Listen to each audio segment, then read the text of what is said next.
Hey everybody, welcome back to Limestone Fishing. Since the start of the COVID-19 pandemic, more and more people than ever have turned to fishing as their way to get out of their house and enjoy the outdoors.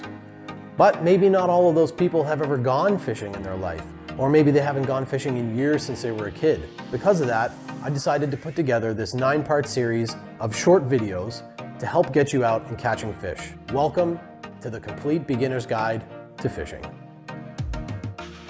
So this is part 1 and the first episode in the series.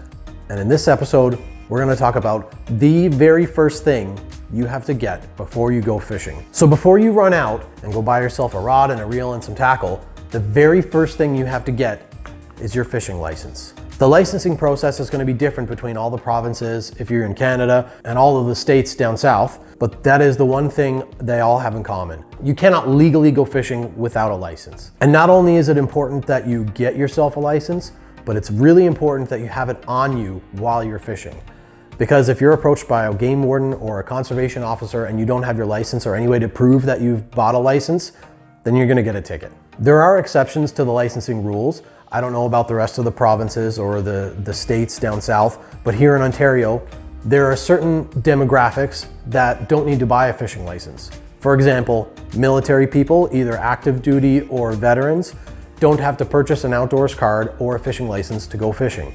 As long as we have our NDI 20s, which is our active duty military IDs, or your veterans card, it's called an NDI 75, you can use those as your fishing license. Usually there's a couple of different types of fishing licenses. They generally go by a conservation license and a sport license. The only real difference between them is how many of certain types of species of fish you can harvest. With a sport license, for example, I could keep more walleye than I could if I only had a conservation license. But here in Ontario, the sport license isn't that much more expensive than a conservation license.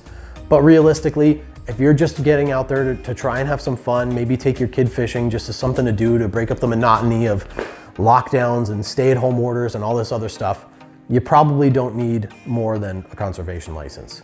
The other thing to remember is if you're taking small kids with you, usually kids under a certain age don't need to have their own fishing license. So those are all things that will be stipulated into the regulations. And that brings me to my next point.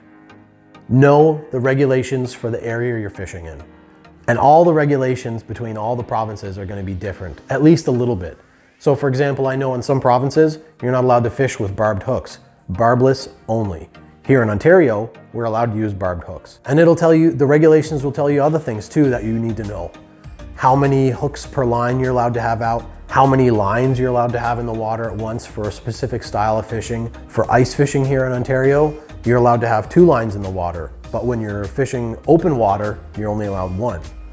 And there's exceptions to those rules too. I'm not going to get too much into all the exceptions, but it's just really important that you read and that you know the regulations. So that's going to be it for part 1 of the Complete Beginner's Guide to Fishing. Make sure you watch the next video, which is going to cover rods and reels. So I hope you learned something in the first video in the series. If you did, you can click on the icon right here to subscribe to my channel, and then you can click right here to continue on to the next video in the series. Thanks again for watching. I hope to see you in the next video.